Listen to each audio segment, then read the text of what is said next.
Olá, muito bom dia para você, seja muito bem-vindo a mais uma edição do Bom Dia Produtor nesta quinta-feira, 27 de fevereiro de 2020. E a gente começa o programa de hoje com imagens da oferta que você vai conferir no próximo domingo a partir das 2 horas da tarde pelo canal do Boi. É o leilão presencial Integra Nortão, que vai ofertar 1.000 animais no recinto e mais de 4.000 animais filmados. Para cria, recria e engorda, mais uma excelente oportunidade de negócio para você que está sempre ligado aqui na programação do Canal do Boi. Tudo isso, claro, com realização da Ricardo Nicolau Leilões. Hoje ainda nós vamos dar um pulinho até Sinop, você vai bater um papo com o meu xará Adriano Filho, que vai trazer todas as informações que você precisa para não perder a chance de adquirir animais de excelente qualidade e mais essa grande oportunidade de negócio que só o Canal do Boi disponibiliza para você. E aí, tudo tranquilo na sua quinta-feira? Passou o carnaval, é hora de pegar no batente, é hora de fazer a coisa acontecer. E você trabalha daí, a gente vai manter você informado daqui. Muito bom ter você aí do outro lado da telinha, agradeço demais a sua companhia e vamos para os destaques desta edição do Bom Dia Produtor. No programa de hoje nós vamos falar sobre como a tecnologia tem feito diferença na aplicação correta dos herbicidas na lavoura. Você vai ver também que produtores de carne suína dos Estados Unidos eliminaram a ractopamina, aditivo utilizado para implementar a produção em busca do mercado chinês. Trago também informações para você sobre o número de trabalhadores no meio rural que caiu, mas a mão de obra tem se qualificado cada vez mais. E tem muito mais, tem oportunidade de negócio, tem informações de mercado. Fique com a gente, Bom Dia Produtor está no ar.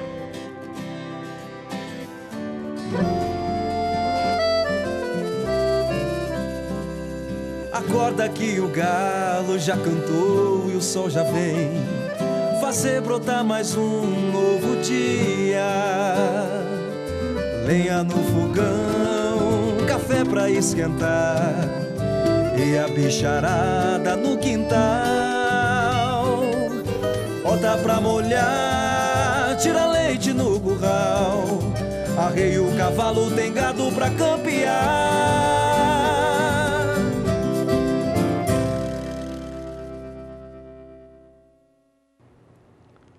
7 horas, 1 minuto pelo horário de Brasília. Falando em Brasília, Brasília ainda não começou efetivamente, né?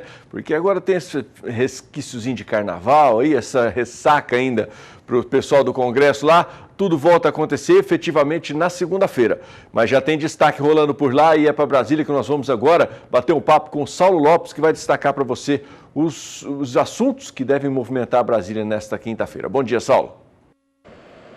Olá, bom dia, turma. Bom, Brasília ainda continua um deserto com o carnaval, os parlamentares ainda não retornaram, mas expectativa de muito trabalho para quando eles voltarem, principalmente ao Senado, porque a MP 897, a MP do Agro, que foi aprovada por ampla maioria, o texto, né, cujo relator era o Pedro Lupion, que trabalhou bastante junto com o senador Luiz Carlos Reisen, o deputado federal também, Jerônimo Gergen, trabalharam bastante e conseguiram, né, destravar muitas pequenas mudanças no texto, esse texto que foi editado em outubro do ano passado. Vocês terem uma ideia, pode-se conseguir uma liberação aí para os produtores rurais de mais de 5 bilhões de reais. Qual a novidade disso? É importante porque os produtores rurais, através do FGS, que era uma ideia do deputado Jerônimo Gergen, era o Fundo de Aval Fraterno, o FAF. O Fundo Garantidor Solidário faz com que pelo menos 2 produtores endividados que queiram renegociar as dívidas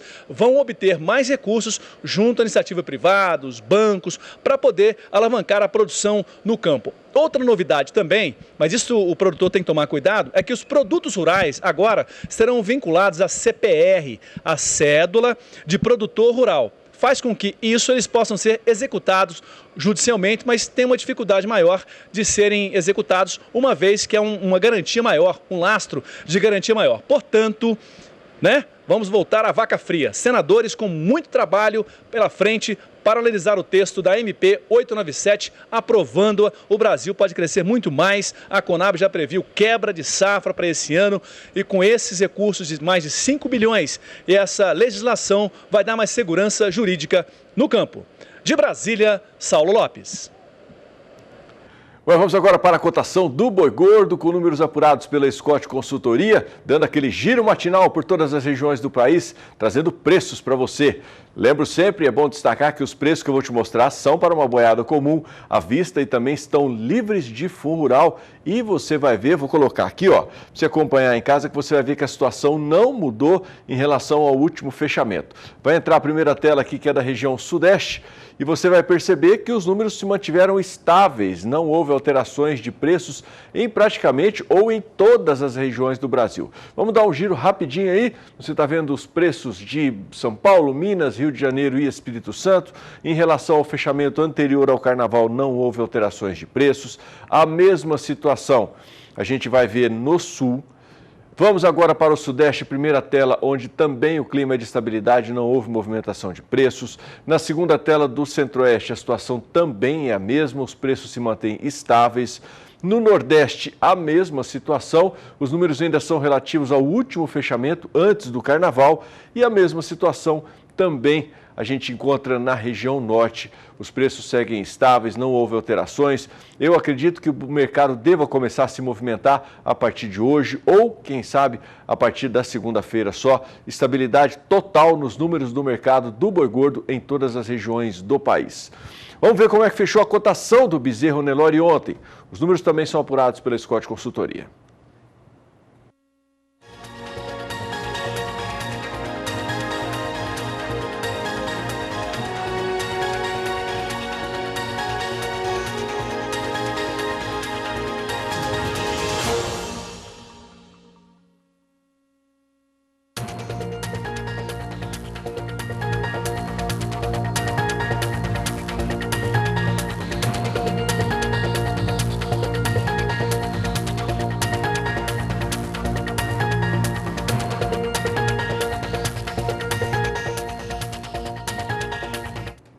A utilização de qualquer herbicida está sujeita a uma série de fatores que influenciam na qualidade da aplicação e também na não contaminação de outras culturas, como muito ouvimos falar nos últimos meses, especialmente em relação ao 2,4-D.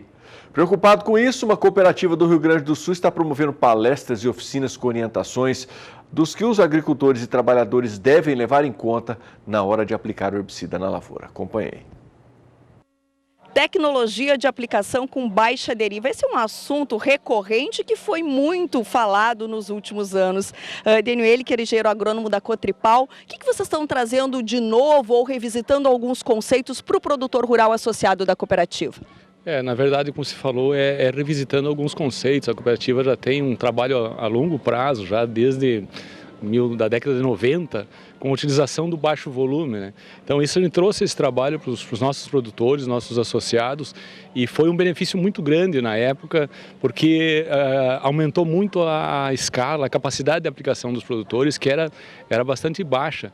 Então o uso do baixo volume naquele momento favoreceu muito os nossos produtores, né? Com melhores aplicações e com ganho em eficiência. E essa feira a gente aproveitou para retomar esse assunto do uso do baixo volume. O produtor vem cada vez também se especializando mais e ele está buscando mais tecnologia nesse sentido, porque, como você falou também, existe um problema que é a questão da deriva. Nós temos tecnologias novas surgindo no mercado que vão nos remeter a um controle bem eficiente da deriva, evitar, porque senão nós vamos ter problemas, né, herbicidas hormonais, e mesmo assim também não é desejável para o produtor que a aplicação dele não atinja a lavoura ou vá para qualquer outro lugar, né? A aplicação ela tem que ser feita para ficar na lavoura que ele quer atingir o alvo, né? Então isso tudo a gente vai procurar abordar nesses dias nas palestras aqui, buscando uma maior eficiência. E o uso do baixo volume, ele demanda um pouco mais de conhecimento por parte do produtor, dos técnicos, né, para fazer uma boa aplicação.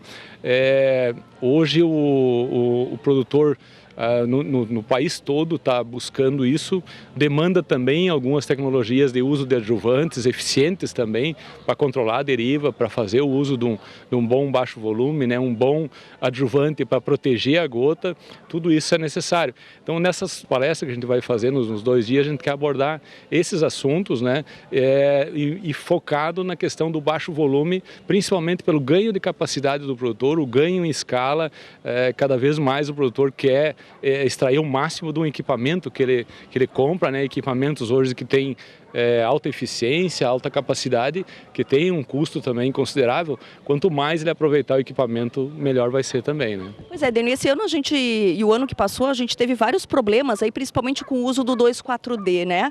É possível continuar usando esse produto com esse controle maior? É possível, né? Nós temos que trabalhar, o produtor, a área técnica, todo mundo está buscando isso. Já existe uma legislação específica já para o produtor se capacitar também, ele vai ter que fazer isso via normativas também, né? Mas é possível. Nós hoje temos tecnologia, principalmente o uso de pontas adequadas, né? O produtor vai ter que entender que ele vai ter que colocar uma ponta que controla mais a deriva e também usar observar a questão climática também, né? Quando tiver excesso de vento, ele não pode. Então, vai mudar um pouco, né? A questão de aplicar não é simplesmente, às vezes, abastecer o pulverizador e ir para o campo e fazer a aplicação, né? Tem que tomar uma série de cuidados.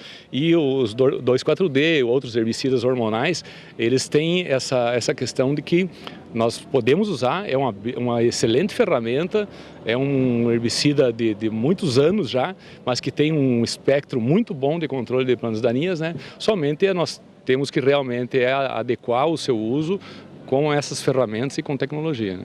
Perfeito, é o produtor rural buscando informações aí para melhorar a produção no campo. Do Rio Grande do Sul, Annelise Nicolotti. Bom, e às 7h10, a gente faz a nossa primeira paradinha aqui nessa edição do Bom Dia Produtor, para abrir as janelas aí para a sua participação, seja pelo Facebook, onde nós estamos ao vivo também na página do Canal do Boi, seja pelo WhatsApp, que está aqui, ó, 998633001. Qualquer jeito que você participar, a sua participação é extremamente bem-vinda. Adriano, como que eu posso participar? Do jeito que você quiser. Pode mandar foto, vídeo, nota de texto, áudio, pode mandar sugestão de matéria que você gostaria de ver aqui, críticas, enfim. Participe, o canal é aberto para a sua participação do jeito que você quiser. O importante é você participar, mas não sair daí, porque a gente segue trazendo muita informação para você no próximo bloco. Nós vamos falar, por exemplo, sobre os produtores de carne suína dos Estados Unidos que eliminaram a ractopamina, aditivo usado para incrementar a produção em busca do mercado chinês. Eu vou deixar você agora abrindo também a nossa janela de meteorologia com a previsão do tempo para algumas cidades do Centro-Oeste. Volto já.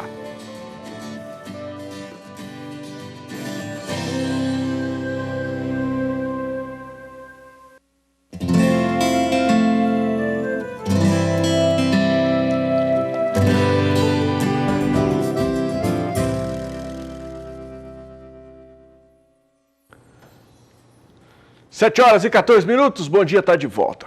A influência social para alavancar a adoção de inovações. Esse é o trabalho de uma consultoria especializada em treinamentos que atua, entre outros segmentos, na indústria farmacêutica e também no agronegócio. Em São Paulo, a Sara Kirchhoff conversou com Ariovaldo da Silva Júnior. Ele que passou de neurocientista a CEO dessa empresa, que é focada na chamada aprendizagem ativa. Confira a entrevista. Ariovaldo, primeiramente, seja muito bem-vindo ao Canal do Boi. É um prazer te receber aqui nos nossos estúdios na Bolsa Brasileira de Mercadorias. Prazer é todo meu, Sara.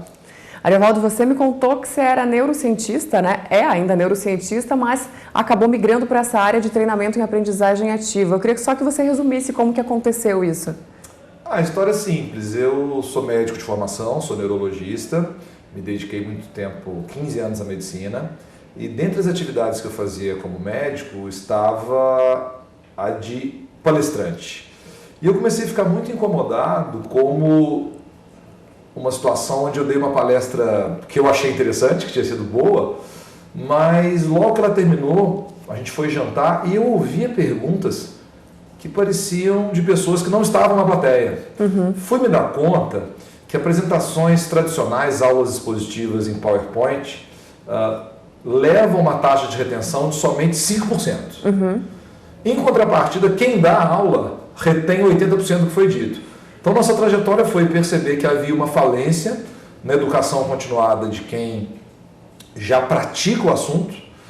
Isso começou na educação média continuada, mas em 2013 a gente acabou se envolvendo num projeto de como educar pequenos cafeicultores familiares do sul de Minas, sobre práticas sustentáveis. E nesse modelo a educação tradicional se mostrou falida. Então a gente fez um projeto muito bacana.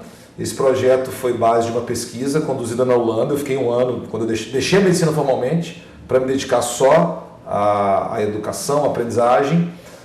E desde então começou com médicos, evoluiu para o agronegócio, e as experiências no agro têm sido muito gratificantes. Eu ia te perguntar exatamente sobre esse público, né, que é quem nos assiste aqui na grande maioria. O público de agro é diferente? O treinamento é diferente? Se sim, no quê? O agro tem uma das coisas mais interessantes para quem trabalha com aprendizagem. É o público que mais testa, que mais se lança em adoção de inovação. Então, seja num fertilizante, num defensivo, numa semente, em maquinário, sempre surgem ideias novas. O produtor tem muito foco em aumento de produtividade, por exemplo, quando a gente fala de café, mas grãos também. Então, é um público que quer o novo, mas o novo custa. Então, não existe um ambiente mais interessante de trabalhar a aprendizagem ativa do que o agro, porque o que se trata numa sala de treinamento, no outro dia vai para a lavoura, vai para o modelo de negócio e se aplica. Então é de um dinamismo. A gente começou, como eu citei, com esse projeto em café, e hoje a gente trabalha com grãos, algodão, toda sorte de negócios onde você precisa de comunicar uma proposta de valor, de inovação, de um jeito que tem aplicabilidade rápida. As pessoas não podem errar. O erro custa dinheiro, o erro custa tempo, o erro pode custar uma geração. Então é um ambiente que eu me apaixonei completamente. Realmente o agro é de uma possibilidade de aplicar a aprendizagem ativa que eu nunca sonhei quando eu comecei. Que bacana. Que tipo de resultado que esse público espera e que ele obtém através desse processo? O resultado mais prático, mais tangível é acelerar a adoção de uma inovação. Primeiro, essa inovação tem que ter consistência. A metodologia que a gente usa, ela toda é dialogada. Então, existe um jargão no mundo agro que é empurrar produto. Em metodologia ativa não funciona, porque sempre é colaborativo. Mas o que a gente faz de mais diferente é que a gente segmenta os participantes que vêm para uma dinâmica. Nós aprendemos, isso vem do agro, vem de Iowa, nos Estados Unidos. Roger descobriu que existem 5 tipos de produtores ou de indivíduos no agronegócio. O entusiasta, tudo que é novo eu quero, 2,5% das pessoas. O visionário, 13,5%, que é aquele indivíduo que ele não testa a qualquer custo, mas ele se lança na frente. Geralmente ele está em feira, ele está em academia. Depois dele, os pragmáticos, eles dizem: eu não quero ser o primeiro nem o último a usar essa inovação. 35% do mercado, 32% do mercado. Com 32% de novo, os conservadores, está todo mundo usando, eu vou usar. E finalmente os céticos que acham que inovação não vale a pena. O que a gente consegue? Essa curva de adoção que eu citei, ela demora um tempo. As nossas metodologias aceleram a adoção. Então, por exemplo, práticas sustentáveis. A gente via muito que o produtor rural falava assim: sustentabilidade paga um prêmio se eu tiver uma certificação, que não vale todo o trabalho que eu tenho de ficar anotando custo, anotando aplicação. Quando a gente mostra para o produtor que nem tudo é sobre dinheiro, ou talvez seja, quando ele registra os seus custos, anota a aplicação de defensivo, por exemplo, e adota práticas sustentáveis, além de proteger o meio ambiente e a família, às vezes é isso que atrai a próxima geração a continuar no negócio. Então, o nosso resultado de acelerar a adoção de práticas sustentáveis é um dos nossos resultados mais robustos. Mas, claro, a gente tem vários clientes que utilizam esse princípio para acelerar a adoção de soluções com cunho comercial, como é próprio da cadeia de negócio do agro. Ari, para terminar, quem que busca esse tipo de treinamento? E é o produtor direto? São as empresas? E como que eles podem buscar quem fica interessado? Depende. A priori, nosso modelo de negócio é com empresas, é o chamado B2B, Business to Business. Geralmente quem nos contrata é uma empresa que precisa educar produtores rurais. Nosso site, nossos contatos estão no www.sinapsconsultoria.com.br e também a gente tem um vídeo interessante do TED Talks. Para quem não conhece, o TED é uma plataforma de palestra. Então, quem se interessar mais, tem história lá completa. Mas se você tem uma ideia inovadora, se você quer acelerar essa ideia e acha que pessoas trocando experiências podem acelerar esse processo, a Sinapse tem isso como missão: acelerar a adoção de inovações, ajudando as pessoas a aumentar a sua capacidade de influência e de comunicação.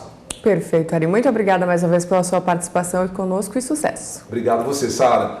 Muito obrigado a todos. Tomara que a gente consiga desenvolver esse campo cada vez mais, porque o Brasil realmente aponta para um futuro muito interessante aí nos próximos 5, 10, quiçá 100 anos. Com certeza, e pensar fora da caixinha ajuda bastante, né? É com a gente.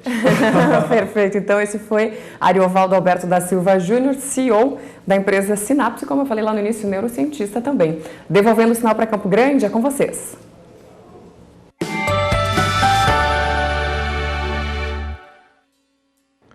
Produtores de carne suína dos Estados Unidos eliminaram a ractopamina, um aditivo usado para incrementar a produção na suinocultura e rejeitado por muitos países importadores de carnes.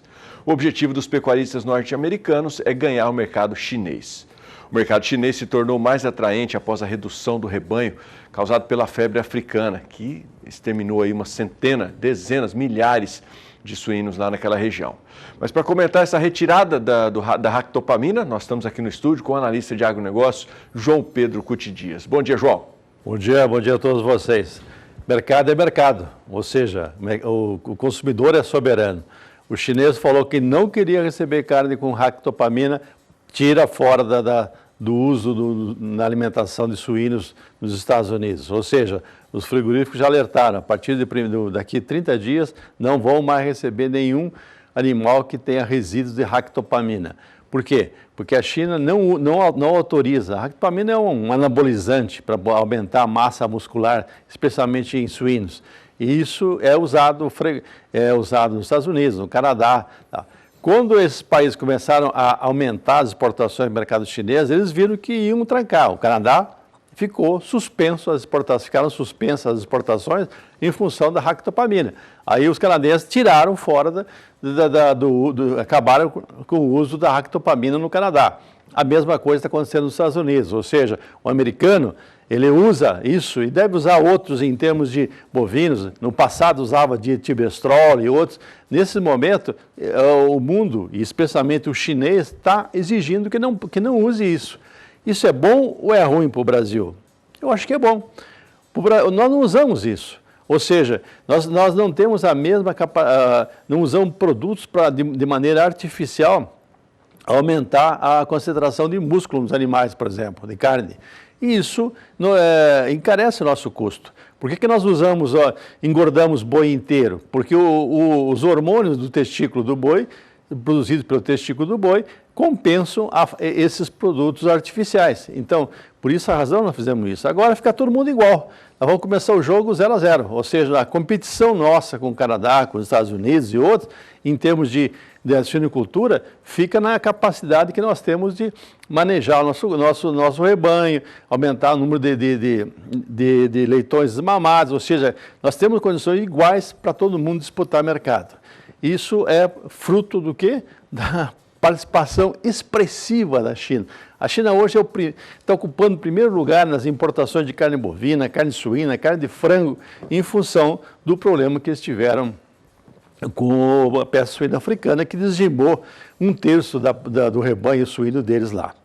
Outra coisa importante é uma proibição que lá na China da comercialização de animais vivos naqueles mercados, como aconteceu lá na cidade de Wuhan, onde surgiu o coronavírus, que te vendia morcego, vendia cobra, vendia isso é tudo que é tipo de animal que tanto que estavam na cultura do chinês de consumi-los. Então hoje também é um outro fator que vai impactar. É difícil você mensurar qual é o volume de carne que vai aumentar o consumo em função da proibição desses mercados que vendiam animais vivos. Isso também acontece. Então, na China está mudando as regras do mercado mundial de carnes. A China tem um acordo com os países que exportam carne bovina para ela, para só abater animais com menos de 30 meses. Isso em função da vaca louca, né? daquela proteína da vaca louca que se acumulava em animais com normalmente animais mais velhos. Então eles proibiram, falaram, não pode. Porém, com os Estados Unidos, que eles agora estão fazendo uma reaproximação com o mercado americano, parece que eles vão autorizar o americano a abater animais mais de 30 meses para fornecer carne para eles. Aqui no Brasil continua a regra, até 30 meses. Então os frigoríficos têm que tomar cuidado com isso. Porque o chinês, ele quando faz uma regra, ele cumpre ela, ele exige que os outros cumpram também. Então não dá para brincar nesse mercado que está acontecendo agora. Então você quando vê o mercado é soberano. Não adianta. Nós temos que ter um cuidado muito grande com as nossas criações. Cuidado com o quê? Com resíduos, por exemplo, de produtos antihelmínticos. Se na bula do remédio fala que não pode abater com menos de 28 dias após a aplicação, não faça isso. Por quê? Porque se chegar... nós perdemos o mercado americano a questão de 8, 9 anos atrás, para carne processada. Por quê? Porque apareceu resíduos de ivermectina nas carnes enviadas ao mercado americano. O que aconteceu? Ficamos 2, 3 anos fora do mercado americano. Então nós temos que ter um cuidado extra, ou seja, acompanhar, ver o que se aplica, aplicar nos locais que se manda aplicar, na tábua do pescoço, não aplicar no lombo do animal, que estraga os cortes que tem maior valor agregado. Ou seja, todos nós, a cadeia da produção de carnes, tem que ter um cuidado muito grande. No passado, chegou-se a usar cama de frango, por exemplo, para alimentação de bovinos. É um perigo. Por quê? Porque ali você tem animais mortos, tem contaminação com uma série de coisas. Ela, no solo, é muito bom para adubação. No coxo, é um desastre, foi proibido. E esperamos que todo mundo leve a sério essas coisas. Por quê? Porque se acontecer algum fato qualquer, cria uma barreira muito grande.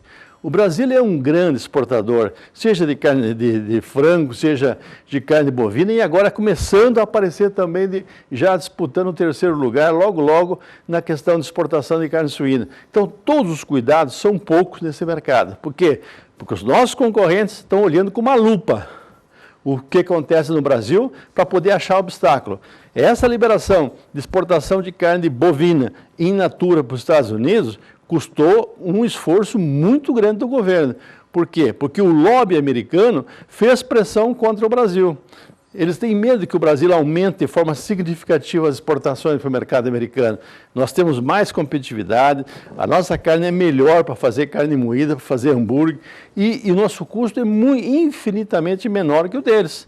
Ou seja, eles vão procurar barreiras. Mas, mercado. Vamos acompanhar as regras, vamos fazer o que tem que ser feito, e os resultados vêm de forma positiva para todos nós que trabalhamos na área de produção de carnes. Hoje eu vou falar de uma outra notícia envolvendo a China. O país aliviou ainda mais as restrições de importação à carne bovina dos Estados Unidos.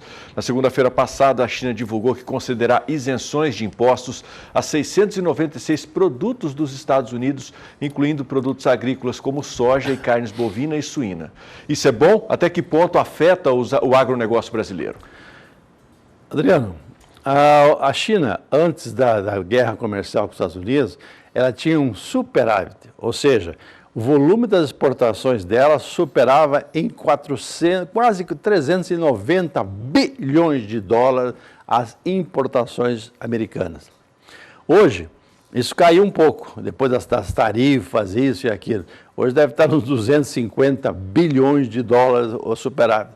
Lógico, se a China tem esse superávit com os Estados Unidos, ela vai ter que abrir mão de algumas coisas para fazer com que aumente as exportações americanas para diminuir esse superávit que ela tem, esse déficit que o americano tem e esse superávit que a China tem em relação ao mercado americano. Lógico, o americano vai aproveitar isso. Lá vai aumentar as exportações de suíno. Você viu agora essa matéria que nós comentamos anteriormente, da ractopamina, proibiu a ractopamina para quê? Para atender o mercado chinês. Ele vai aumentar as exportações de carne, vai exportar cortes nobres de bovinos e vai importar carne de dianteiro, inclusive do Brasil, para produzir carne moída, produzir hambúrguer. As coisas vão acontecer. A grande dúvida é a respeito da soja. O americano perdeu muito o mercado de soja para o Brasil. Nós exportamos em 2018 83 milhões de toneladas, mais de 70% foi para o destino à China. O ano passado exportamos 73, da mesma coisa. Agora o americano quer voltar a reativar as exportações para o mercado chinês, que estavam penalizados com um imposto de importação na China de mais de 25%. Vai acontecer isso. Agora, nós temos que se preocupar muito depois da porteira. Isso sim. O que é o problema depois da porteira? No caso das carnes, o custo dos frigoríficos. Nosso custo é muito mais alto que o custo dos Estados Unidos em energia elétrica, e nas questões trabalhistas, uma série de problemas. A nossa logística é muito ruim. Nós temos que botar em cima de caminhão, grande parte.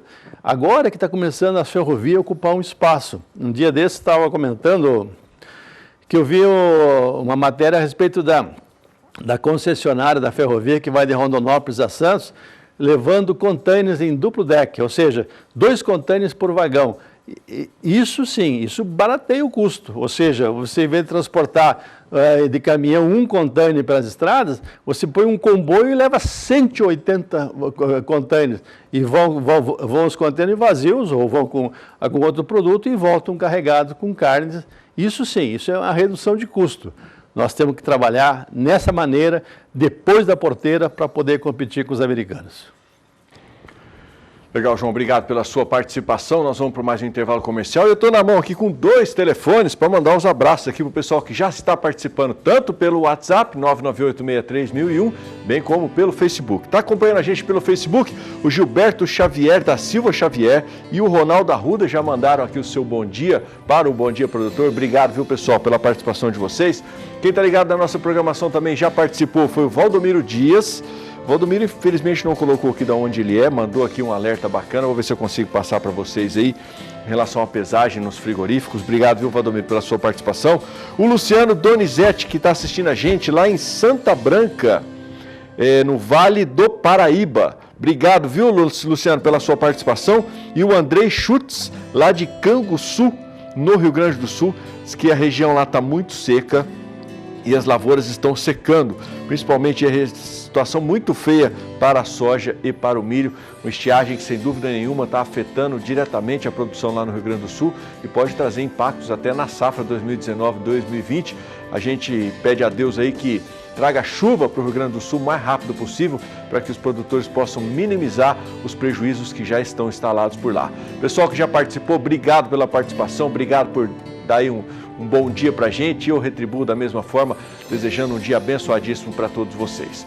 No próximo bloco, nós vamos direto até Sinop, no Mato Grosso. Vamos bater um papo com o pessoal da Ricardo Nicolau Leilões para conferir as informações da oferta que vem por aí no próximo domingo. É o leilão Integra Nortão, que vai disponibilizar aí mais de quase, segundo o Adriano Filho disse ontem na participação, quase 7 mil animais para você fazer bons negócios aqui na programação do Canal do Boi. Vou para o intervalo comercial e deixo você com previsão do tempo para algumas cidades da região sul. Volto já.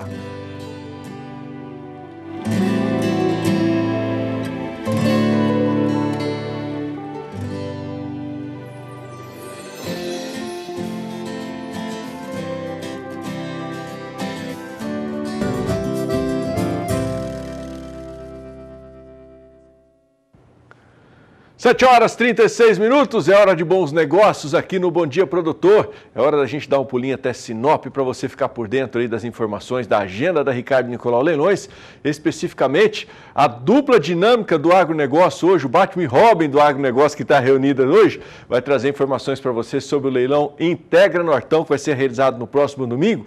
E, segundo eu estou sabendo, já são mais de 7 mil animais que estão prontos para serem comercializados. Não é isso?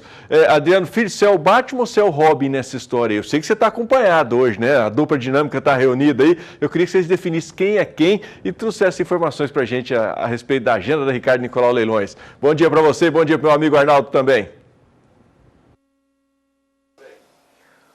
Bom dia para você, meu amigo Adriano Faleiros, bom dia para os amigos que nos acompanham. Rapaz, eu acho que aqui tem dois Batman, né? Não, bom dia, tudo bem? Bom dia, Adriano. Ó, eu já vejo você como o Robin, porque tem um pouco mais de cabelo, e o Batman um pouco mais careca, entendeu? Acho que é por aí o caminho, né, meu caro Adriano Faleiros, amigos de casa. Rapaz, Robin é meio complicado, né, Arnaldo? Mas você tem mais cara de Robin mesmo. Mais jovem, né? Mais jovem, tá tudo certo. Tá bom, tá bom. Ô, Adrianão, você sempre me pergunta e acho que você gosta de saber, e o público de casa também, você estava falando da previsão do tempo aí, e a previsão do tempo em Sinop é, pelo jeito, chuva o dia todo, já choveu a noite inteira, né? Então, tempo bastante chuvoso por aqui, o que é interessante, viu, Adriano? Porque a colheita da soja praticamente encerrou, né? E o plantio do milho também está encerrando a janela aí, que é em torno do dia 20, no máximo, estourando o final de fevereiro, né? Então tá tudo certo aqui nessa região, a chuva na hora certa, milho, já tem milho aí que daqui 20, 30 dias já está pendoando, então assim, tudo certinho, viu, meu caro Adriano? Rapaz, graças a Deus nós estamos na rota da chuva e o pessoal que está com pasto aí, ninguém está reclamando, né, Arnaldo? Não, de jeito nenhum, e tendo em vista isso, o Integra Nortão, um sucesso absoluto, né, Adrianinho? Por falar em sucesso, já traz para nós aí o lote D2, por favor. Lembrando que nós temos uma oferta de animais filmados, mas o leilão é presencial. Lote D2 vem chegando aí, Arnaldo. Pois é, meu caro Adrianinho, é o seguinte, lote D2, ele sintetiza muito o que é esse leilão, né? O que esse leilão traz. O D2 a gente tem mostrado ele e tem comentado ele, eu queria mandar um abraço para o seu Luiz Alberto Pena, Diego Pena, toda a família Pena lá, porque nós estamos falando de um bezerro Nelore que ainda voltou a mamar com 268 quilos com 9 arrobas. Eu falava aqui ontem, Adriano Faleiros, que não muito tempo aí atrás, a gente, para chegar a 9 arrobas, era um garrote de 2 anos. Nós estamos vendo um bezerro mamando com 9 arrobas Nelore. Então, assim, a evolução, o quanto evoluiu a nossa pecuária, o quanto tem sido investido em genética, os programas de melhoramento, então o quanto tem evoluído isso, né? E aí tá, a síntese do nosso leilão é um leilão de muita qualidade. A quantidade é expressiva, como disse o Adriano Filho, a gente está aí batendo na trave dos 7 mil animais, mas a qualidade é marcante nesse leilão, sem dúvida nenhuma, né, Adrianinho? É isso mesmo, Arnaldo. Quer ver? O lote G10 cita bem esse negócio que você acabou de falar, Arnaldo, de quantidade com qualidade, né? São 90 animais lá da Fazenda Santa Lúcia. O G10 é da Santa Lúcia, seu Rubens Pacola, está aqui próximo a Tabaporã, 23 quilômetros de Tabaporã. E lá a gente tem 270 animais, entre machos e fêmeas, crioulos de muita qualidade, seu Rubens sempre muito caprichoso, vende 100% da sua produção com a Ricardo Nicolau Leilões, e não é de hoje, já há muitos anos, né? Eu já estou aqui há 6, 7 anos e acompanho isso, então assim, cliente fiel realmente a Ricardo Nicolau Leilões e traz 270 animais nessa bitola aí, bruta de boa. E tem o lote N7 também, o lote N7 é fazendo Recanto da Garça. Será que lá tem muita garça? É, bonito essa região lá, viu? Ela tá ali próximo a Guarantã do Norte, uma região bonita. E esse gado é do nosso parceiro Nando Conte, da marca JA de Juara, parceiraço também, realiza o leilão com a gente, caprichoso, uma barbaridade, seu João Conte. E ele sempre está junto com a gente, participando e trazendo animais de qualidade. Um leilão como esse, o Nando não ia ficar de fora de jeito nenhum, né? E é o segundo vice-presidente da Acrimate, liderança do agronegócio. O Nando é uma figura. Rapaz, tem o lote G3 também, traz para nós o G3, vem chegando aí. G3 é por conta da fazenda Bom Jardim. O G3 são 60 machos, um gado de 340 quilos. Agora a gente já vai entrar na bateria, a gente mostrou um pouco de bezerro, né? Subindo para garrote, a gente já vai na bateria de garrote mais pesado agora. Uma garrotada já de 340 quilos. E nessa bitola a gente tem um volume grande de mais de 1.000 garrotes, né? Uns 1.500 garrotes nesse peso mais ou menos aí de 10 até 12 arrobas. Então assim, isso é para mostrar um pouquinho o trabalho do Integra Nortão, né? L10 também traz para nós, por favor, o L10. O L10 já está na região de Alta Floresta, ele está ali próximo a Paranaíta, 20 quilômetros de Paranaíta, 90 ali a 70 de Alta Floresta, também são 122 machos. E é o que eu disse aqui, a gente tem uma bateria de 1.500 garrotes nessa bitola, nesse peso, e o L10 também está dentro dessa baliza aí, um gado muito bem localizado, e é o gado que muita gente procura hoje, né? É o gado que você vai colocar ainda 2, 3 arrobas nele no pasto e depois vai levar para o confinamento e para terminar ela, né, Adrianinho? É isso aí, Arnaldo, nós estamos com 3 minutos, vamos dar uma pincelada na bateria de fêmeas, né? Traz o T3 então. Isso, vamos lá. Pode trazer, viu, Márcio, o lote T3 pra gente. E a gente conversou aqui ontem, a gente tem falado todos os dias, a gente vai mostrar bastante esse lote aí, porque assim, a oferta desse tipo de gado é enxuta demais, viu, Adrianinho? Nós temos pouquíssimos lotes de vaca parida e esse é um deles, e ela não basta ser parida, ela é muito bem parida, a vacada é muito boa. Ô, Márcio, traz para mim o T3 bezerro, pra gente mostrar a bezerrada dessa vacada, porque assim, a vacada é boa, a vacada de 490 quilos, dispensa comentário, mas a bezerrada, olha que show, uma bezerrada nova, mas uma bezerrada cupinzuda, raçuda, grossa, uma barbaridade, né? Então assim, isso aí é mosca branca, viu? Isso não encontra todo dia não, né? Pode trazer o T4 agora, Marcião, pode trazer pra gente. E esse, meu caro Adrianinho, só tem esse. Se esse era mosca branca, imagina esse que tá Não, esse aí é uma mosca branca com uma pintinha azul na cabeça. Isso aí não é fácil não. Vaca parida de Angus, uma bezerrada dessa, são 46 vacas, 34 delas já estão paridas, demais já vai prenha, bem adiantadona também, né?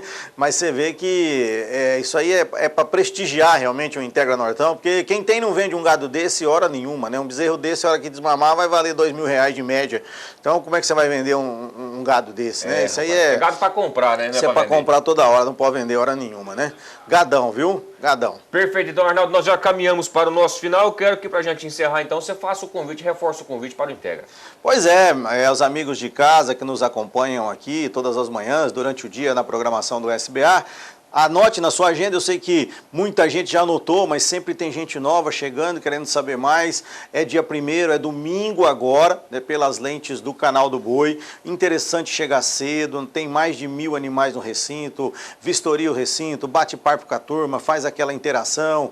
É uma troca realmente de informações ali. Vai ser servido o almoço ao meio-dia, está tudo sendo muito preparado com muito carinho. Tem espaço mulher, tem espaço criança, o recinto vai estar muito bonito. Então chegue mais cedo, veja tudo isso, às 13 horas em ponto, horário de Brasília, a gente inicia a nossa transmissão com cerca de 7.000 animais. E mais informações, né, Adriano? Eu acho que as nossas mídias sociais aí estão sendo abastecidas diariamente, várias vezes por dia, para que os amigos possam então ter mais informações sobre esse evento e também ter os nossos telefones, né?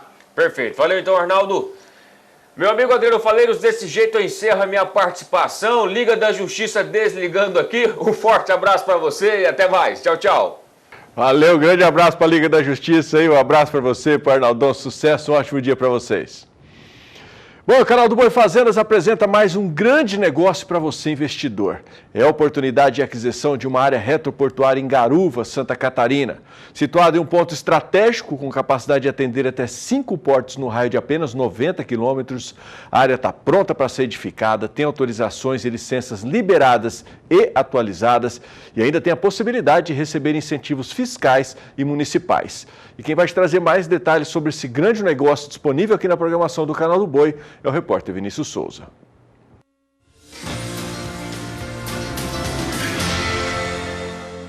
O investimento retroportuário é capaz de trazer inúmeros benefícios para uma cidade. E é pensando nisso que nós estamos ofertando essa área com 1 milhão de metros quadrados prontos para receber a instalação. Essa área aqui, ela foi de uma área rural, foi transformada em área retroportuária, inclusive a pioneira aqui do nosso município, onde o comprador solicitou essa alteração para a implantação de empresas. Hoje ela conta com 1 milhão de metros quadrados, de área toda plana, com todas as liberações ambientais para receber qualquer instalação. E se o assunto for logística para a instalação, a garantia é a melhor localidade possível. Entre as vantagens para quem adquirir esta área retroportuária que nós estamos ofertando para você, está a vantagem logística, já que a obra do contorno aqui em Santa Catarina foi concluída há pouco tempo e possibilita um acesso muito mais prático e rápido até o porto de Itapoá. Além disso, ele tem um acesso facilitado à BR-101, que liga o sul do Brasil até a região Nordeste. Para esse crescimento a ser realmente sustentável e reter o cliente cada vez mais na nossa região, é feito muito investimento também na nossa retroárea. Hoje nós temos muitos negócios que estão se desenvolvendo. Na área de proteína temos uma câmara refrigerada que inaugurou há pouco tempo e já está atendendo diversos clientes para embarques tanto de exportação como de importação aqui em Itapoá. E hoje temos uma necessidade muito grande de clientes que precisam de armazéns para distribuição. Seriam mais CDs de distribuição, empresas mais focadas em contato logísticos. É exatamente essa necessidade que torna a instalação de uma nova retroportuária um investimento de grande potencial. E você pode investir nesta área, a pouco mais de 30 quilômetros do porto de Itapoá. Apenas alguns quilômetros da BR-101, em frente à finalização da obra do contorno e com todas as autorizações prontas para começar o seu negócio. Um projeto desse, com essa amplitude, quem tiver a condição de adquirir, ela realmente vai ganhar muito tempo com isso, porque um projeto desse aprovado nestas configurações, nesses moldes aqui para a região, não se encontra com facilidade. Velocidade de licenciamento, poder implantar o empreendimento assim que adquirir, esta é a grande vantagem que se tem na aquisição de um imóvel desse. Entre em contato conosco para saber mais detalhes desse grande investimento. Temos uma oferta excelente para você.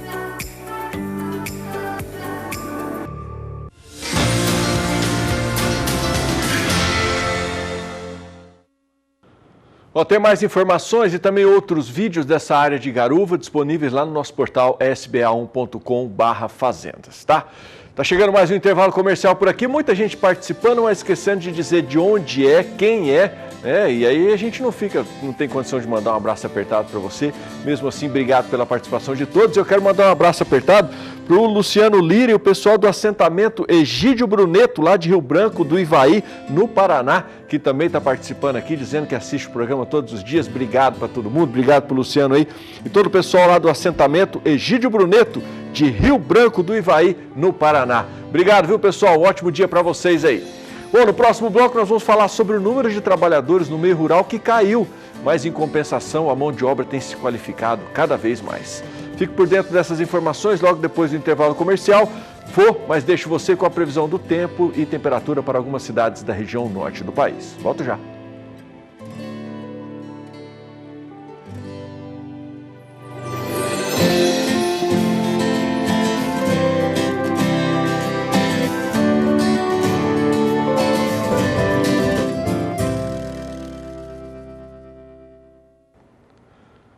Sete horas e 51 minutos, seja muito bem-vindo de volta aqui ao Bom Dia Produtor. Um estudo do CPEA aponta que o número de trabalhadores no meio rural nos últimos 7 anos tem caído. No período, no entanto, houve melhora na qualificação do trabalhador do universo agro. Vamos saber mais detalhes sobre esta informação na entrevista que Walter Pulga Júnior fez com um professor da Fundação Getúlio Vargas. Pesquisa da pesquisadora Nicole Renaud, do CPEA, do Centro de Estudos Avançados em Economia Aplicada, lá da Universidade de São Paulo, indicam que nos últimos 7 anos, 1.800.000 pessoas perderam emprego no campo. Ou seja, emprego no campo reduziu mais de 17%. Esses números já são acompanhados por outros pesquisadores do país, entre eles o professor Felipe Serigati, que está aqui ao meu lado, que há alguns anos já acompanha, através das suas pesquisas, a evolução da empregabilidade no campo e fatores e outros aspectos da economia que envolvem o agronegócio brasileiro. Obrigado por ter vindo, professor. Vamos falar sobre essa redução da mão de obra no campo. Essa redução ela é muito acentuada. Por que ela estaria ocorrendo? Bom, primeiríssimo lugar, muito obrigado pelo convite, Pulga. De fato, então a gente tem observado, e não é de hoje, desde 2012, que são os primeiros números disponíveis para fazer essa análise, que a demanda por mão de obra no universo agro, com especial destaque nas atividades agropecuárias, ou seja, dentro da porteira, essa demanda por mão de obra tem reduzido. Grande fator que explica isso é justamente a incorporação maior de tecnologia, maquinário, a mecanização, que são tecnologias poupadoras de mão de obra. Em outras palavras, dada essa sofisticação, essa mudança no padrão produtivo do universo agro brasileiro, a demanda por mão de obra tem se reduzido. Bom, mas isso não significa que o agronegócio reduziu, ou foi prejudicado, ou prejudicou a economia do país. Para onde foi essa mão de obra, professor? Pois é, esse ponto é importantíssimo, porque à primeira vista parece o quê? Puxa vida, então está havendo destruição de postos de trabalho. E de fato, principalmente dentro da porteira, é justamente isso. A demanda por mão de obra ali está ficando cada vez menor. Onde eu tinha 10 pessoas, já não preciso dessas 10 pessoas. Não precisa mais. Só que essa dinâmica ela não é homogênea. Quando a gente desagrega essa dinâmica, o que a gente observa? Em primeiro lugar, dentro da porteira, houve uma contração na mão de obra em números totais, porém a demanda por mão de obra mais qualificada aumentou. E não é apenas isso. Por que essa mão de obra não tem sido mais demandada? Porque está incorporando novas tecnologias. Essas novas tecnologias têm aumentado a produtividade do setor. Esse setor tem produzido mais, gerado mais renda. E essa renda, ela não desaparece. Onde foi parar essa renda que o setor gerou? Foi parar justamente na economia, no setor de comércio, no setor de serviços. Então, o que a gente observa? Nas regiões em que o universo agro é atividade econômica predominante, como ele aumentou sua produtividade e gerou mais renda, ele aqueceu o setor de comércio e o setor de serviços. Só que são setores intensivos em mão de obra. Resultado disso, a demanda por mão de obra naquela região como um todo aumentou, apesar da contração dos postos de trabalho dentro da porteira. Em termos líquidos, nessas regiões, a taxa de desemprego ficou menor do que, por exemplo, quando a gente compara com as regiões metropolitanas.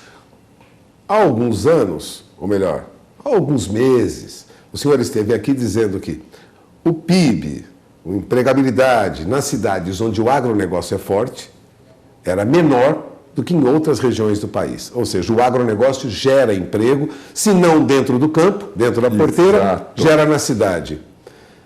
Mas a mão de obra que sai do campo, hoje precisa se especializar, não?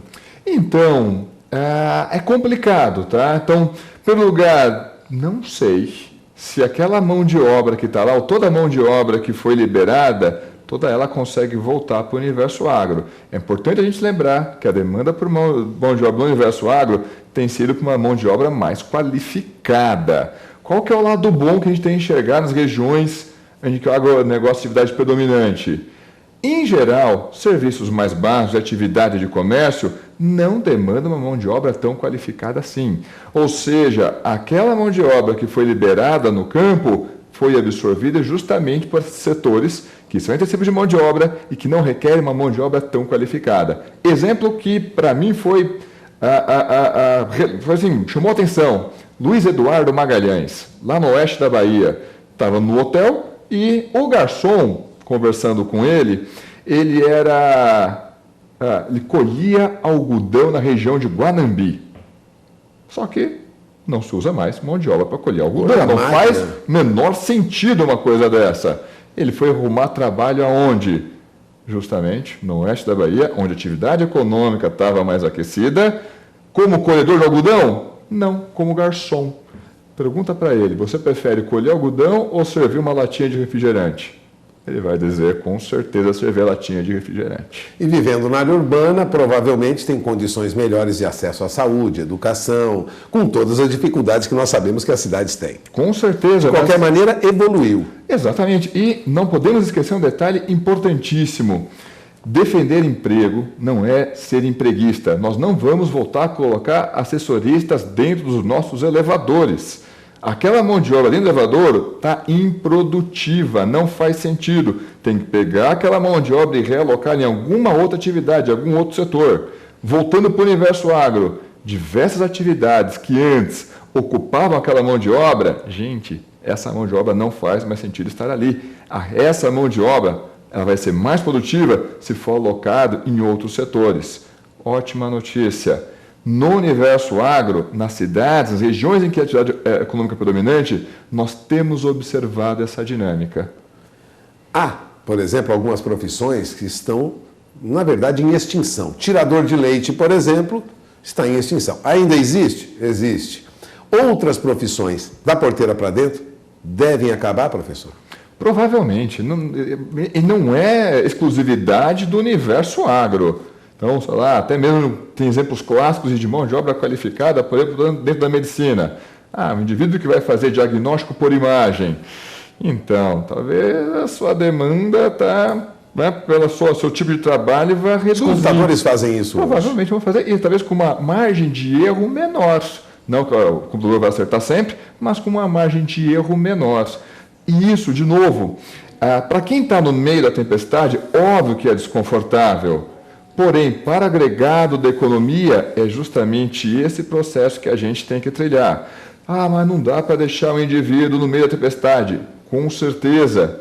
Qual que é o lado bom? Olhando para a economia brasileira, de um lado, onde a atividade econômica predominante destruiu o pós-trabalho, mas destruiu por quê? Porque está com crise? Não, porque incorporou tecnologia, são coisas diferentes. Por exemplo, que a gente observou na indústria, aqui, por exemplo, no ABC. Não, ali liberou mão de obra por quê? Porque incorporou tecnologia.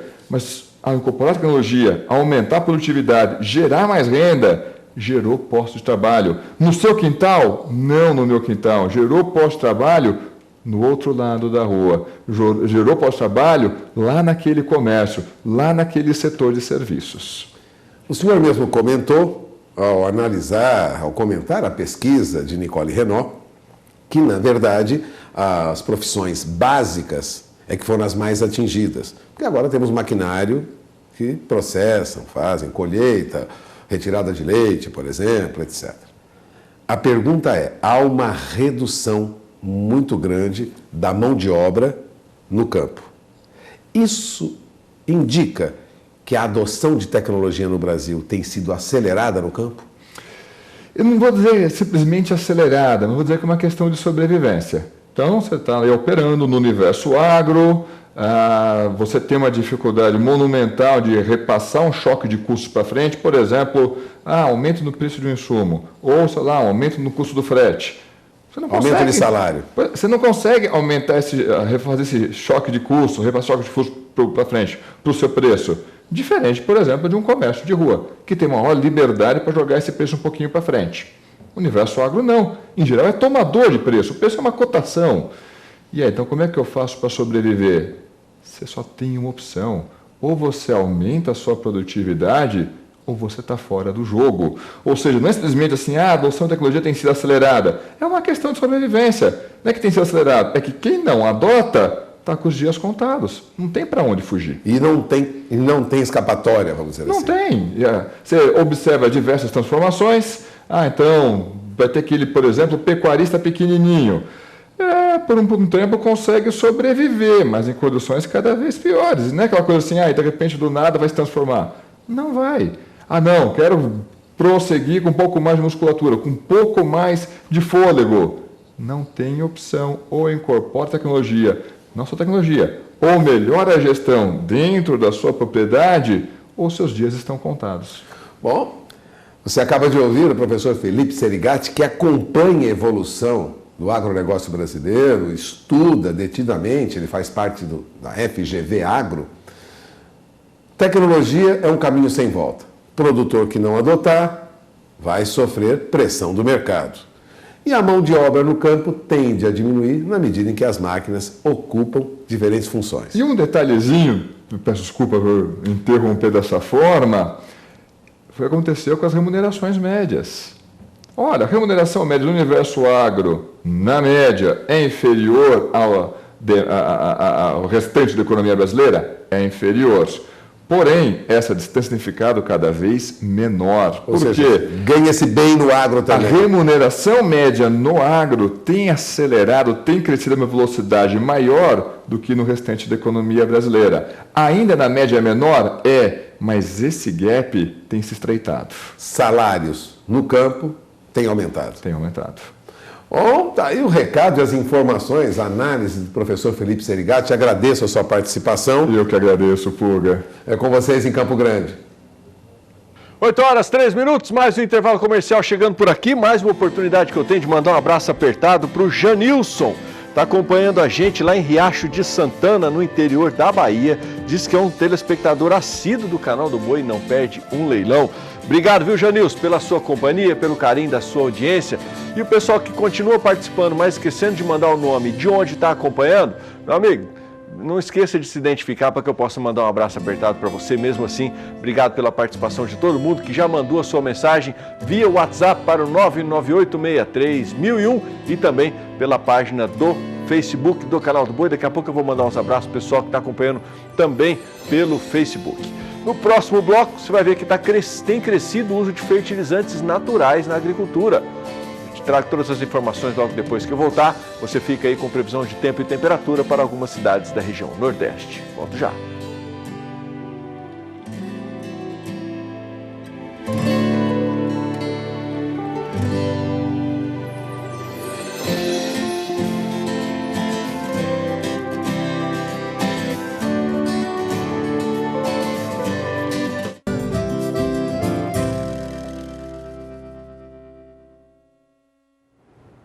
Estou de volta. E o uso de fertilizantes naturais tem crescido significativamente nas lavouras brasileiras. Produtores buscam um meio de produção sustentável que traga benefícios tanto para quem produz, bem como para quem consome esses produtos. A tecnologia tem como pilares a redução de custos, proteção ao meio ambiente e qualidade nos alimentos. Acompanhe na reportagem do José Cunha resultados positivos com o uso desses fertilizantes. A produção de alimentos é uma das maiores demandas do Brasil e do mundo, indiscutivelmente. Mas hoje a preocupação com a qualidade do que se consome é muito maior. Além disso, os custos de produção influenciam diretamente nos valores dos principais produtos consumidos. E é pensando em tudo isso que produtores rurais de Maracaju, no Mato Grosso do Sul, estão investindo em um modo de produção sustentável, através do uso de fertilizantes naturais, que além de baixar custos e dar mais qualidade aos alimentos, também diminuem a agressão ao meio ambiente. Há uma mudança necessária da agricultura para produtos mais limpos, um alimento com menos resíduo, com menos veneno, com mais biológico, mais natural e mais limpo. Essa é uma tendência e todo mundo está migrando para isso, de um jeito ou de outro. Nós temos um grupo que chama-se Grupo da Agricultura Sustentável, que nós não estamos nem num extremo nem no outro extremo dessa agricultura, nós estamos no meio procurando o nosso caminho, o nosso posicionamento, tentando produzir mais barato, continuar produzindo o que nós estamos produzindo, aumentar a produtividade devagarzinho, e nós vamos adotar, e a agricultura brasileira vai começar a adotar essas tecnologias devagar. Nós estamos num processo de mudança, de início de mudança, e vai mudar. A agricultura do Brasil vai mudar, ele vai deixar de ser uma lavoura essencialmente química para ser uma mais equilibrada. Isso vai acontecer. Antônio é produtor de soja e há alguns anos vem adotando o uso do pó de rocha de basalto na adubação das lavouras. Aí começamos a procurar alternativas de pó de pedra aqui na região. E nós conseguimos encontrar na pedreira de Maracaju uma amostra, pegamos uma amostra junto com alguns colegas aí em Dourados, nas pedreiras, e mandamos analisar para saber constituição daquilo, uma vez que em Goiás, em Minas, o pessoal usa muito arrósea. o pó de ardósia como mineralizador, né, como pó de rocha. E nós temos o basalto aqui em abundância. Mandamos analisar o basalto, e o basalto é tão rico, quase tão rico como a ardósia. E aí, vamos experimentar, já tem gente fazendo, vamos fazer também. Comecei a testar ele em trabalhos de repetição em parcelas e fiz uma área comercial e eu tive uma surpresa muito grande que a conta pagou no primeiro ano, um investimento de 4, 5 anos, eu paguei no primeiro ano com uma sobra. Aí eu optei, agora essa última safra, em colocar pó de rocha na minha área como um todo, né? E a gente está tendo uns resultados bem interessantes em termos de produtividade. Essa propriedade rural utiliza o pó de rocha na adubação da lavoura há cerca de 3 anos. Segundo o produtor rural, o ganho médio em produtividade está em torno de 3 a 5 sacas por hectare ao ano. Esse foi o caminho que a gente traçou. Como a gente já tinha 10 anos de braquiária nessas áreas nossas aqui da São Tomás, da Fazenda São Tomás, a gente achou que era momento de entrar e de experimentar e está dando certo. Esse foi o caminho que a gente traçou. O produtor afirma ainda que somente o uso do pó de rocha não é suficiente para chegar aos bons resultados. Ele destaca que é necessário uma boa análise de solo para saber quais elementos precisam ser recompostos na terra. A gente tem que unir algumas tecnologias e preparar a entrada para tu começar a ter resultado. O pó de rocha é um exemplo disso. Se você não tiver uma boa matéria orgânica, uma boa cobertura de solo, criar palha, criar uma diversidade biológica no solo, o pó de rocha vai dar um resultado, mas a mais longo prazo, com um resultado menor. A hora que você tem essa condição um pouco mais favorável, você vai ter uma resposta muito maior, com ganhos econômicos maiores e com um custo baixo. O fosfato natural reativo é outro fertilizante que vem sendo bastante utilizado pelos produtores na nutrição do solo. Por ser de origem orgânica, né, ele é de solubilidade um pouco lenta, mas suficiente para atender a demanda das plantas, né? Então ele é um produto assim que tem se mostrado muito eficiente e os resultados mostram isso, né? E por não ter sofrido processo químico na sua produção, né, visto que ele é apenas processo físico de moagem, né, então ele é um produto que não agride a biologia do solo, né, então é um produto, a gente fala, amigo da natureza, e dentro dessa visão de proteção à parte biológica do solo, né, de explorar o uso dos micro-organismos, ele se encaixa perfeitamente como um insumo utilizado e recomendado. Além do pó de rocha e do fosfato natural, produtos biológicos que reproduzem micro-organismos adequados de acordo com o clima e a região também compõem a gama de fertilizantes naturais que tornam toda a produção ainda mais sustentável. Partindo desse princípio, nós usamos aqui na formulação do produto, nós usamos a terra do mato, a rizosfera do mato, com serrapilheira. Usamos terra de bambu, a rizosfera do bambu, e usamos o humus de minhoca. Então esses são os 3 princípios ativos que nós multiplicamos.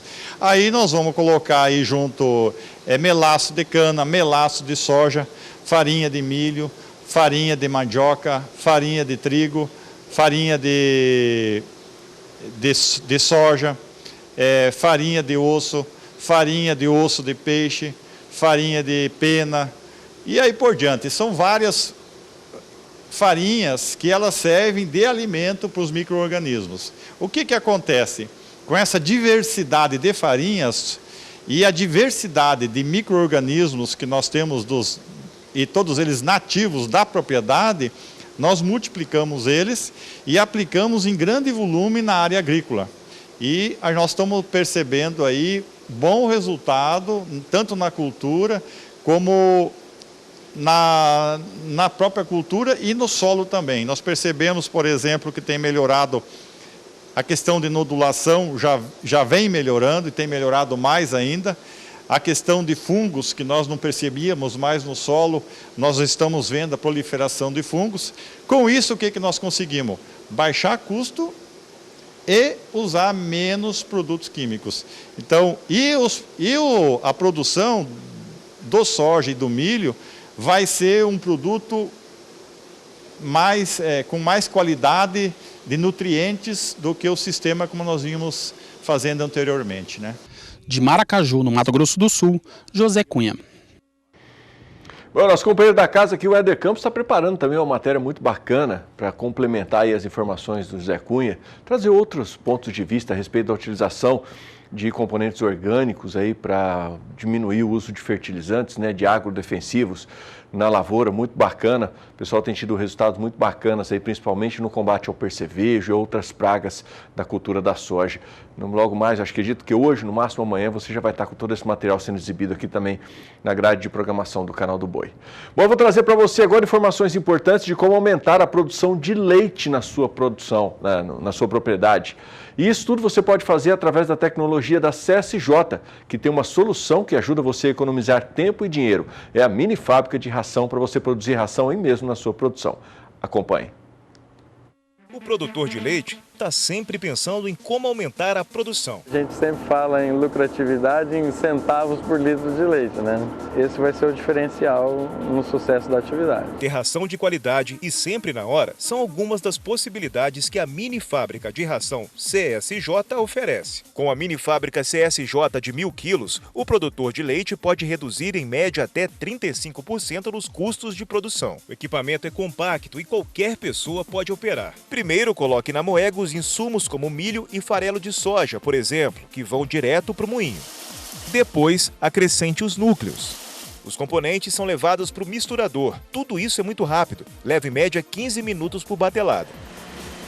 Agora é só ensacar de acordo com sua necessidade. A mini fábrica de ração da CSJ ainda conta com acessórios. Essa balança digital facilita a pesagem e você acompanha quanto está sendo colocado nas embalagens. Faça a conta, é simples. Se você trabalhar 5 dias por semana durante 2 horas, a mini fábrica CSJ de 1.000 quilos vai produzir 10 toneladas por semana. Se for 3 horas, 15 toneladas e assim por diante. Ajuste a produção de acordo com a sua necessidade. Uma ração de qualidade superior ainda, né? Mini fábrica CSJ de 1.000 quilos. Compacta, fácil de ser operada e o melhor, te ajuda a reduzir tempo e dinheiro.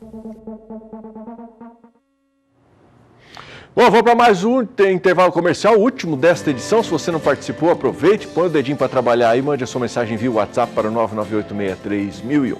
No próximo bloco, vamos até São Paulo, vamos conversar com o Walter Puga Júnior lá na Bolsa Brasileira de Mercadorias, saber as expectativas para as movimentações do mercado financeiro.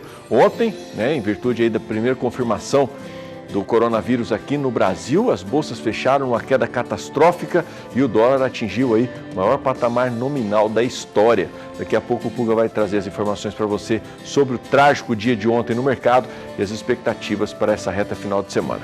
Vou para o intervalo e deixo você com a previsão do tempo para a região sudeste. Volto já.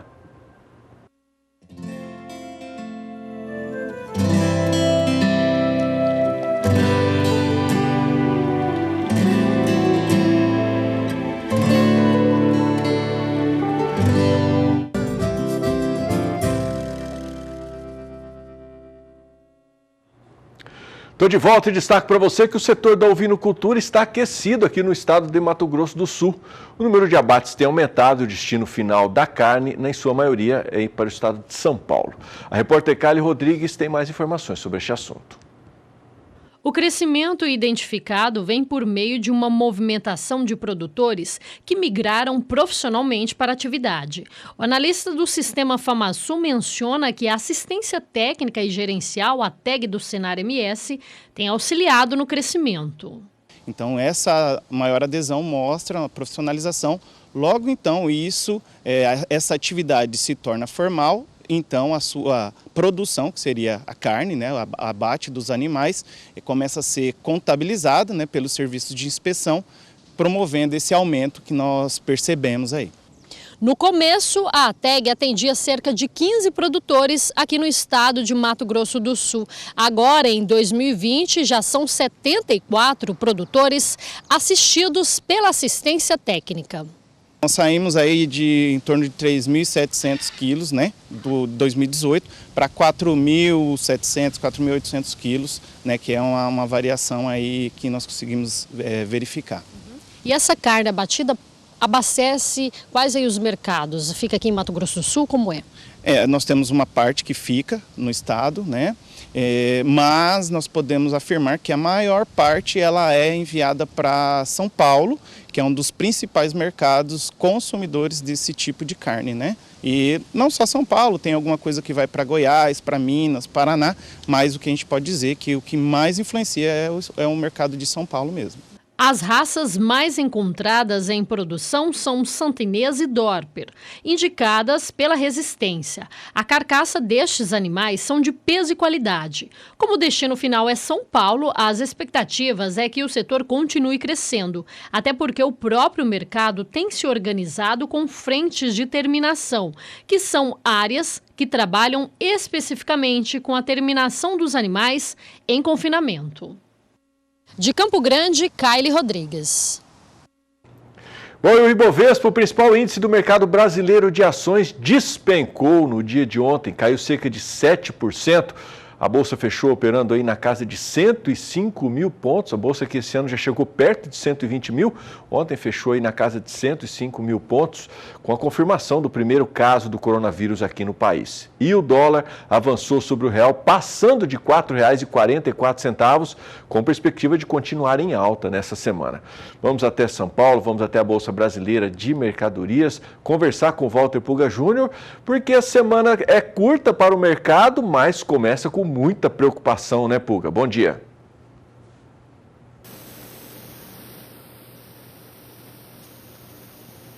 Bom dia a você, bom dia a todos. De fato, é uma semana tumultuada na retomada das negociações. Depois do longo feriado do Carnaval, a Bolsa desaba. E desaba, lógico, porque houve a confirmação do primeiro caso de coronavírus no Brasil.